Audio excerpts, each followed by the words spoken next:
You ever been in a situation where it seems like the whole world around you is kind of exploding, but you're just focused on your little project? You know, kind of like gardening anytime in 2020. This is how I imagine Luis de Molina in the late 1500s. You see, the overall church was right in the heart of the Protestant Reformation. People were beginning to question Catholicism's theology and moral integrity. New denominations of Christianity were beginning to form. People like Martin Luther and John Calvin had believers all shaken up. And meanwhile, Catholic professor Luis de Molina is just like, hey Catholics, can we talk about the types of knowledge God has? No, yeah, I see everything that's going on out there, sure, but like, what if God knows differently than we thought? And this is where we start answering the question, what is Molinism? According to Molina, Christians had been seeing God with two types of knowledge. God has his natural knowledge or necessary knowledge, which is his knowledge of the things that aren't actively his will. God knows that 2 + 2 is 4, that my shirt is black and blue, or that apples come from plants. Natural knowledge isn't about if God willed these things, it's just his passive knowledge of these facts. Like knowing that fire is hot, or that the sun gives light, or that pie is objectively better than cake. You know, knowledge of general facts. And then there's also God's free knowledge. This is his knowledge of the things that he wills, his plans. This includes knowledge of the things that he's done, like create the world,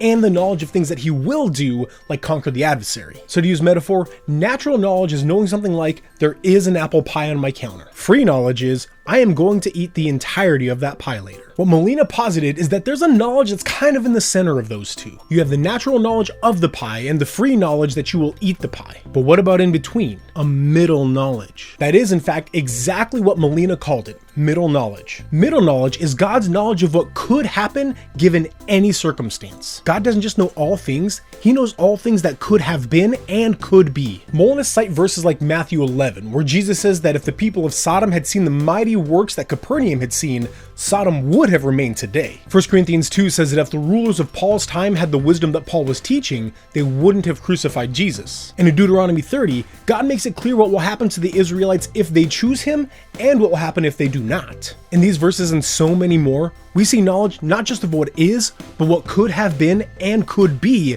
depending on the circumstances. This is important to Molinists because it preserves humanity's total free will. We are absolutely choosing. But God is still totally omniscient. He still absolutely knows everything. So Molinists would say that middle knowledge is the way that humanity has total free will, but God is still totally omniscient and sovereign. And here's where Molinism really surprised me. Unlike Calvinism or Arminianism, the focus of Molinism is mostly just on middle knowledge. Of course, there are implications of middle knowledge, but for the most part, Molinists focus on the middle knowledge itself, not the implications. There aren't 5 theological statements of Molinism or the Molinistic decree or anything like that. For the most part, if you believe in middle knowledge, you're a Molinist. Over time, this has led to very different opinions among Molinists on how God uses his middle knowledge. Traditionally, Molinists would say that God used his middle knowledge before he even created the earth. In fact, that's how Molina named it. It's God's knowledge in the middle of his plan to create and the actual act of creation. In that time, God perceived all possible outcomes of all possible choices, perfectly knowing all possible timelines that could be created. And then he chose to create one of those that would perfectly execute his will. Let's head back to that pie metaphor. So you know there's a pie, that's your natural knowledge. And you know you plan to eat that pie, that's your free knowledge. So now you want to create a situation where your free knowledge is guaranteed. You know for a fact that if you leave that pie on the counter, put it in the pantry, or put it in the fridge, someone else will find it and eat it. Knowing the outcome to all situations, you choose to cover the pie and put it on top of the refrigerator where no one can find it. You haven't controlled anybody's choices, but you've created a situation where your free knowledge will absolutely be done. On the other hand, there are Molinists who would say that God is using his middle knowledge now. They would say that God has limited his middle knowledge so that he knows every possible outcome to every possible choice, but not what choice will be made. Because God has total knowledge of all possibilities, he can guide toward favorable outcomes if needed, but never forces or controls. Like in Jeremiah 38, where God gave a warning to Zedekiah so Zedekiah could make an informed choice. Or like in Matthew 1, when God sent an angel to Joseph to let Joseph know who Mary was pregnant with before Joseph could ask for a divorce. God didn't control anyone in these situations, but he gave guidance toward favorable outcomes. In our pie metaphor, this would be you leaving the pie on the counter and then seeing someone come home. You absolutely know that if they walk toward the bedroom, downstairs, or to the bathroom, that the pie is perfectly safe. But you also know that if they walk into the kitchen, the pie will not be safe. As soon as you see them choose to walk toward the kitchen,